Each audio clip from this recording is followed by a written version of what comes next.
What? What? What the hell is this? Harumph. I didn't get a harumph out of that guy. Give the governor harumph. Harumph! You watch your ass. I see you shiver with anticipation. Let the show begin. Hey everybody, this is David Heretic coming at you with another edition of Reactions, Reviews, and Rants. And tonight... Okay, we're coming back to Slipknot. Yes, indeed. Slipknot fans feeling you. Come on now.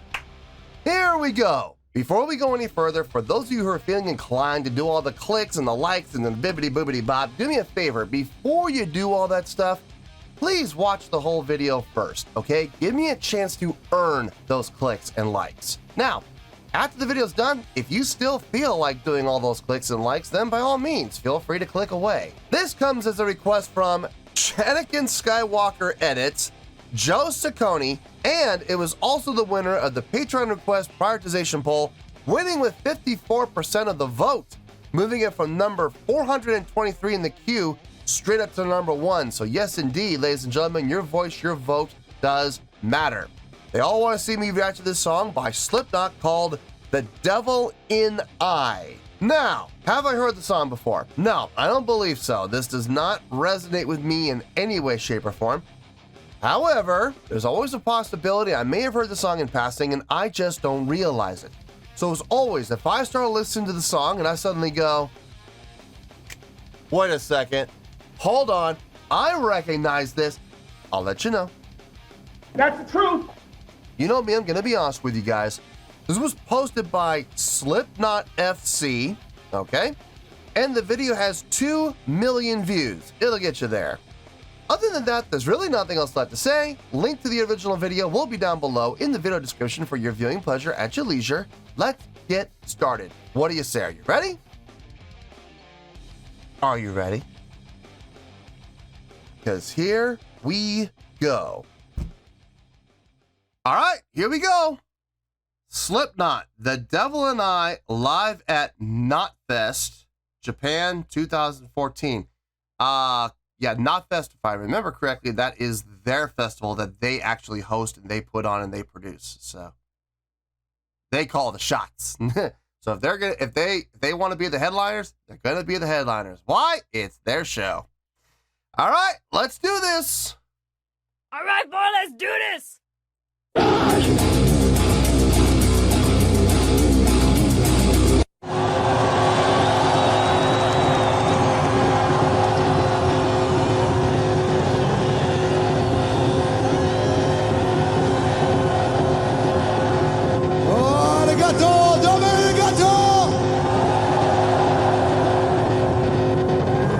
Tokyo, konnichiwa!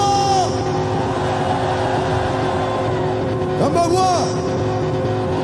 Konbanwa! Konbanwa! Slipknot desu.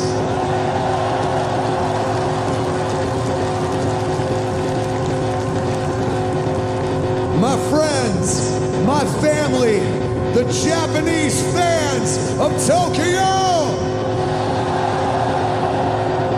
Welcome to the second night of the first annual Knotfest Japan. How the fuck are you doing tonight? Are you ready to have some more fun with Slipknot tonight, my friends? Would you like a little more off of Point 5, the great chapter, my friends? Then here we go. Kono Kyoku wa The Devil in I. Before the song even started, he's already established a connection with the crowd. And a lot of people may oversee this and they may not understand this, but when you're in a foreign country and you're able to speak the language of the country that you're in, that automatically will earn you some credibility with that fan base, with that audience, because you took the time, even if it's just to learn a couple of phrases, you know, like like he did right there. It's not like I don't know how much Japanese Corey actually knows. I'm not 100% sure. Look, he may speak it fluently for all I know, but for the fact that he was able to learn a couple of those phrases in their native language and able to speak it, the audience will automatically respect that. It's funny how that works, but it's so true. And I know a lot of people are like, well, that's like a cheap pop, you know, that's easy to get. No, it's not. I mean, because you have to be able to speak it well, you know, and you better not butcher it. If you butcher it, you know, you're gonna get laughed at. So, you know, the fact that he took the time to learn the proper way to say the phrasings and with the proper dialects and everything, I don't know how accurate his dialect was, but when you're able to show that kind of respect to the crowd's going to automatically respect you in return. So, smart move. Very, very smart move. Now we're going to get into the song, and let's see how the song goes.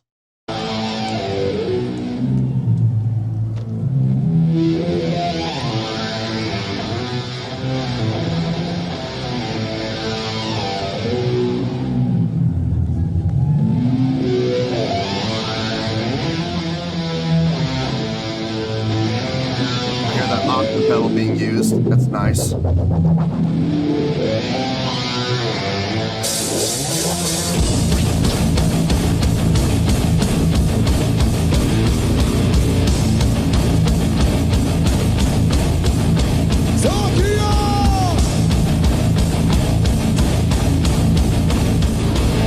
Are you ready?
Melodic line he's singing there. That sounds really good over the root. So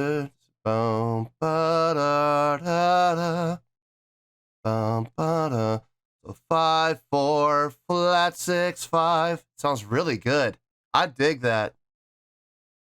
So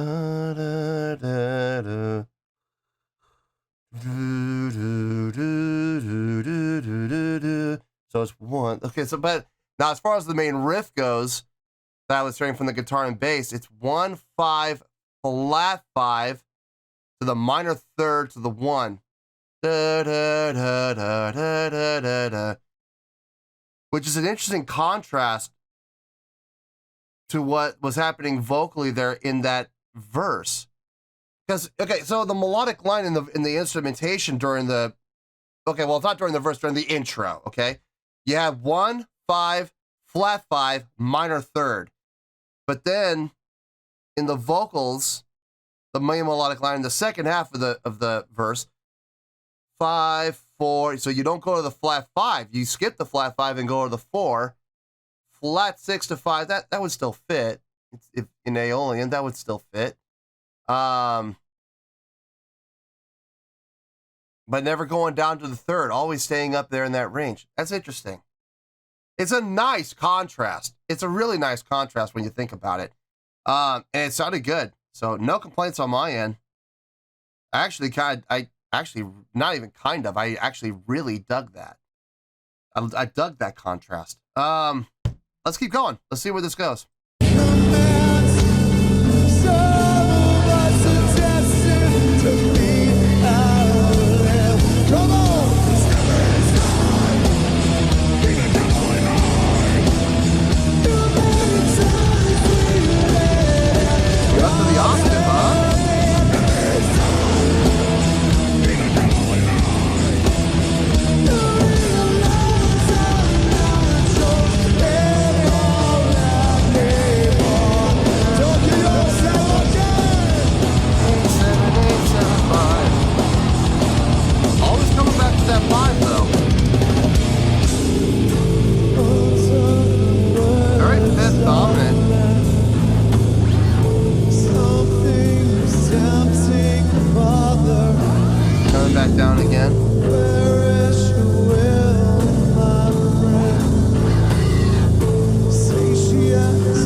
those 30-second subdivisions. The tempo is here. 1, 2, 3, 4. So they're playing 16th as the bass, right? 1 E and a 2 E and a 3 E and a 4 E and a, but every once in a while you hear that that's 30-second notes. Tight and clean, and especially, look, it's one thing to be able to pull it off in studio. That's one thing, because you got Pro Tools, and Pro Tools is a very, very helpful tool to have, man. It really speeds up the recording process. You could take a line that maybe not isn't 100% clean, and you can clean it up digitally thanks to Pro Tools. Doing it in a live setting is totally different, because you don't have Pro Tools to help you along now. You got to do that live, and you only get one shot to do it. So to hear it that clean in a live setting is far more impressive than if I were to hear it on like a recording, you know? Don't get me wrong, hearing it on a recording, I'd still be impressed, but I would be knowing Pro Tools, I'm sure, may have had a hand in that. Well, in a live situation, they got to do it themselves, so good on them. That melodic line, that chorus, man, that is the hook without question. Or not in the chorus, in the verse. In the verse. In the chorus too, but mostly in that verse, the second half of the verse, where he goes up to the 5 to the 4 to the flat 6 to the 5. That's really nice. That to me is the hook. That to me is the hook. Now, I'm hearing his vocals in the chorus as well, and going up to the 8-7 to 8-7, 8-7, 5-4-5, flat 6-5. But he, again, coming back to that 5-4-5, flat 6-5, that same riff, but starting going up to the octave first and then working his way down. 8-7, 8-7, 5-4-5, flat 6-5. So, but it's always coming back to that 5. It's very 5 dominant within the melodic line within the vocals, which is really cool. I dig that. I don't know if everybody else is gonna dig that, but I certainly dig it. So far, out of the 3 songs I've heard, this is my third reaction to Slipknot, if I'm not mistaken. Out of the 3 songs I've heard so far, I think this might be my favorite one. I don't know. Look, we still have about 2 minutes. A lot can happen. They could totally change my opinion in the next 2 minutes, and I could end up hating it. But so far, I think this is my favorite song from them that I've heard. So let's keep going. Let's see where this goes.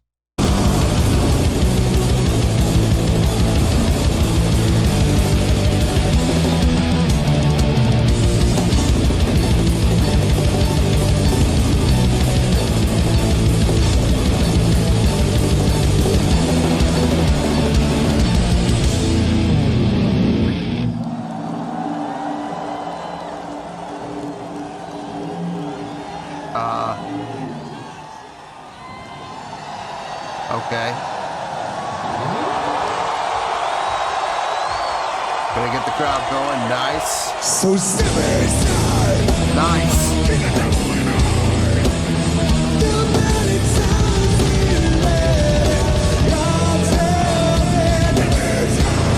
Come on.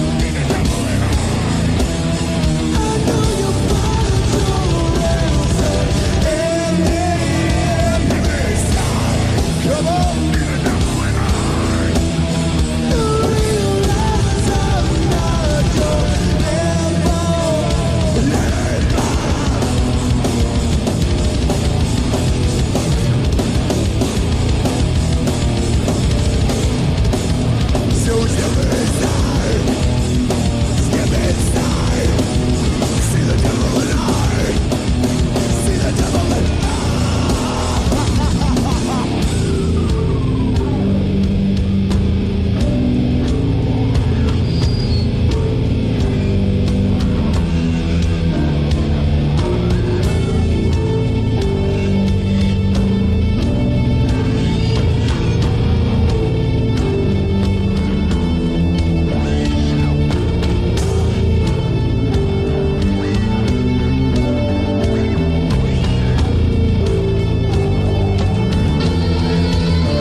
Nice abrupt ending there. That's always fun. Yeah. I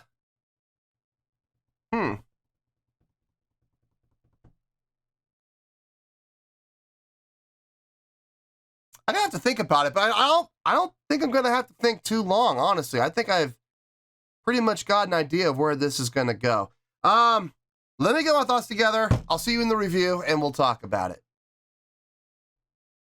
Well, there you go, folks. That was Slipknot with The Devil in I. This was a request from Chanik and Skywalker Edits, Joe Saccone, and it was also the winner of the Patreon request prioritization poll, winning with 54% of the vote. Moving it from number 423 straight up to number 1. So yes, indeed, ladies and gentlemen, your voice, your vote does matter. Okay, I thought about this and I was right. I didn't really have to think a whole lot.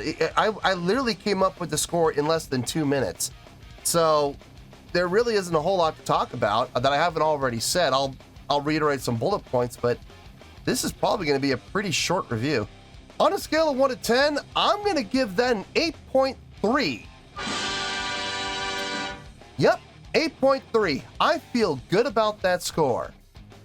Let me tell you why. Why? Okay, there are 2 parts to this, and I'm going to start with the song itself first. Out of the 3 songs I've heard from Slipknot so far on this channel, I think I can say this is my favorite one out of the 3. If I'm being honest here, I think this is my favorite one. This song connected with me on a melodic level. And what I mean by that is the melodic line that was being portrayed within this song. It hooked me. It absolutely did. It wasn't just pure energy and, you know, intensity and all that other stuff that I was getting from the first 2 songs. Well, there was something in the melodics here that actually hooked me. It hooked me strong in 2 different spots. Well, actually, technically 3 different spots. There was the main riff happening in the guitar, the 1 to the 5 to the flat 5 to the minor 3rd to the 1. That was cool. I mean, I like that riff. I've always liked those kind of riffs. I like flat 5s. As long as they resolve. And they resolved, you know, resolving down to the minor 3rd to the 1, you know, it didn't just stay dissonant the whole time. It resolved. So I'm always a fan of that. I have no problem with dissonance. I like dissonance as long as it resolves. And this did. There was that melodic line, but then there was the main melodic line within the vocals in the second half of the verse. When he went to the 5 to the 4 to the flat 6 to the 5. That was cool. I dug that. It had a certain haunting appeal to it. And that, to me, out of all of the melodic lines, is what hooked me the most. That was my favorite melodic line out of all of them that I heard. So I dug that. And then there was the main chorus. There was the part where he went up to the octave. 8 7 8 7 5 4 5 flat 6 5. You know, there was that line too. Really well done. Very, very well thought out. And that was also very effective. I have a feeling that's probably going to be the more popular hook. Is right there. But I mean, and I could see it. I could absolutely see why that would be the more popular hook. But for me personally, the hook that got me more than anything else was the melodic line in the second half of the verse. Great songwriting. Great songwriting across the board. Really nicely done. Guitar sounded really good. Guitar tone sounded really nice. Thick, crunchy guitar tone. Can always appreciate that. Drumming on this was solid. I wouldn't say there was anything in here that was all that impressive. I've heard more impressive drumming done from Slipknot, but what was done fit the context of the song. With a slower tempoed song like this, you're not going to have as many opportunities to be impressive with your drumming unless you're coming in with fills. Like it's going to come down to fill work, in all honesty. And there were some good fills in there, but nothing I would say that was mind-blowing. But it was all rock solid, so I got no issue with it. Couldn't really hear the bass for the most part. There were some spots where, like in the verses, you could hear the bass, but like when the chorus kicked in, bass got buried. Guitars were just, you know, destroying the bass, unfortunately. But I did get to hear the bass in there at spots, and I could appreciate that. That was good. Vocally is definitely where this song really did it for me more than anything else. The vocals on this were fantastic. Fantastic. I dug the vocals. So there's that half. Then there's the second half, the live show. Now, I know I've said this before in the past, but I'm going to reiterate it anyway. A good live show, or a live show in general, can help or hurt your score. I have had songs where I was ready to give the song itself like an 8.6 or an 8.7, but the show was so lackluster, it was like, well, yeah, it came down, and it came down to like, you know, an 8.2 or an 8.3, or even lower in some cases. On the flip, I've also had songs that have been like 7.7, 7.8, where the songwriting was there, but the live show was so good, and it was so entertaining, and it was so much involved, and it just really, really drove home the power of the song. I had no choice. I had to bump it up into the 8s. I gave it like an 8.2 or an 8.3. So a live show can help or hurt. In this case, the live show helped. I think I said this before with with my other two Slipknot reactions that I've done. The live show, they know how to put on a good live show. It's obvious, and it's a combination of production and stage energy. Their stage energy, fantastic. I love watching them perform live. They know how to put on a good show by themselves. A lot of moving around, some great crowd interaction, some good stage interaction with each other as well. Some great stage presence, in particular from Corey. You know, he's a great frontman, man. He really is. On top of that, they got some really great production. Those risers with the auxiliary percussion on both sides, stage left and stage right, going up and down, spinning around. It's definitely eye-catching. Now, how much of what those two are doing on the drums is heard, I don't know. I don't know how much of that is actually heard. I don't know if they're being mic'd or not, but it looks good. It's great, and I have a feeling that's all they're really there for, is to add to the visuals for the stage show. And there's nothing wrong with that. There's absolutely nothing wrong with that. It's auxiliary percussion anyway. It's not like audially it's going to add a ton to what's happening within the song, but it still looks great. It looks fantastic. That, along with the lighting, I mean, very heavy usage on the red lights. A little bit of yellow thrown in there, a little bit of orange is thrown in there, a little bit of white, obviously, but for the most part, very heavy on the red hue saturation. So, but for a song like that, I don't see an issue with it. I don't see a problem with it. It makes sense. So, no, their production was top notch, and their stage energy was always good. So, you know, after saying all that, I'm looking at that 8.3. I'm starting to wonder, you know what? I'm going to change it. Hey, look, it's my show. If I want to change it, I'm going to change it. I don't care. If you get upset about that, I'm sorry, but I'm going to bring it up a little bit. Not a lot, but I'm going to bring it up a little bit. Maybe. Hold on. Let me try that. No. Yeah. Yep. There we are. All right. I'm officially changing the score. Not 8.3 anymore. On a scale of 1 to 10, I'm going to give that an 8.4. Yeah, 8.4. I feel better. Yeah, I actually feel better with that score. I do. And that's where we're going to stay, is with that 8.4. I think they deserve it, especially in light of the live show. So, yeah, 8.4. That's it. Yes. So, yeah, 8.4 is where we're at. 8.4 is where we're going to stay. And I'm going to stop talking now before I change my mind again. So, 8.4, final score. I have spoken. Well, that's going to do it for this edition of Reactions, Reviews, and Rants. Hope you all enjoyed the show. Hopefully, I was able to entertain you. If I was able to put a smile on your face and brighten your day, I did my job, and I'm so glad I could do it. If you guys feel like joining the fan base, go ahead and click on that button down there. If you guys want to like the video, go ahead and like the video. If you guys want to ring the bell, go ahead and ring the bell. It honestly doesn't make any difference at all to me, but if you guys feel like doing these things, then by all means, feel free to do so. Well, that's going to do it for tonight, folks. Thank you very much for watching, and as always, this is David Heretic signing off, reminding you to stay fabulous and support each other. Later. Peace.